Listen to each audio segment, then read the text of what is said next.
Joe Biden and Vladimir Putin, two presidents who have called each other killers, are set to meet.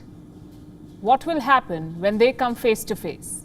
Will they be weighed down by history as they forge an equation for the future? And when I say history, I mean decades of antagonism. Also, multiple efforts to contain the conflict. One of them at the very same venue where Putin and Biden are set to meet now. This was way back in 1985.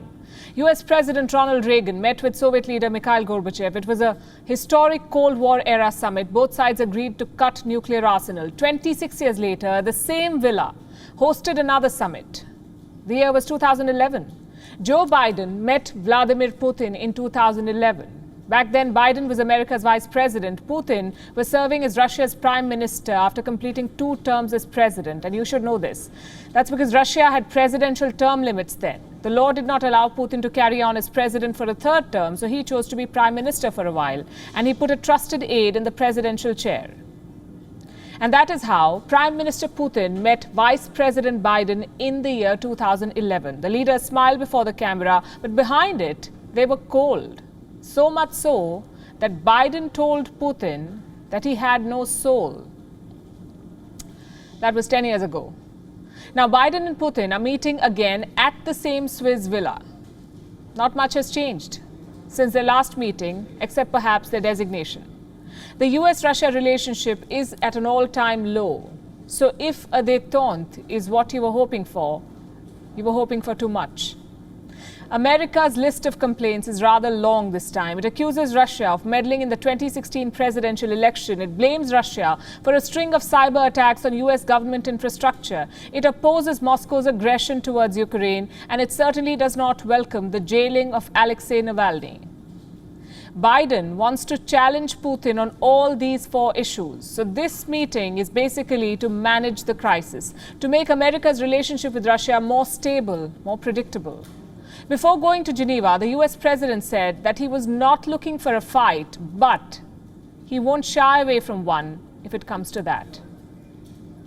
I shared with our allies that I'll convey to President Putin, that I'm not looking for conflict with Russia, but that we will respond if Russia continues its harmful activities.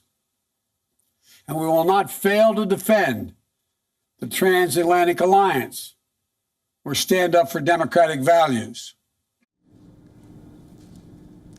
Biden is not the only one setting the tone here. The Russian president has given 2 interviews ahead of the summit, and he had a lot to say.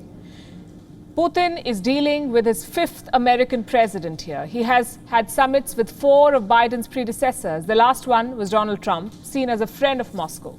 Putin had called Trump, and I'm quoting, an extraordinary individual, a talented individual, a colorful individual. What about Biden? What has the Russian president said about Joe Biden? After having referred to him as a killer, Putin called Biden a career man and a different kind of person. That's an understatement. Putin went on to say that there will be some advantages, some disadvantages, but there won't be any impulse-based movements on behalf of the sitting US president, meaning Biden is expected to be predictable and that Russia will deal with him on its own terms. We have a bilateral relationship that has deteriorated to what is the lowest point in recent years. I am inclined to think that despite all these niceties, the United States, as far as their relationship with Russia is concerned, will be promoting what they consider important and necessary for themselves. Above all, for themselves, in their economic, political and military interests. However, to hear what the allies have to say probably never hurts. This is a working procedure.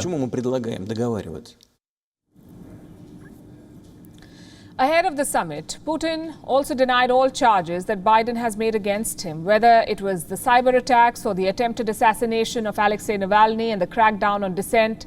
Vladimir Putin defended all criticism by focusing on America's own failures. The Russian president accused the US of creating instability in Libya, Afghanistan and Syria. He also backed the Black Lives Matter movement. Politics can make you woke. So this is what we end up with. Biden is ready with his ammo, and Putin is prepared to push back. This should be an interesting encounter, and we'll be watching and reporting. WION is now available in your country. Download the app now and get all the news on the move.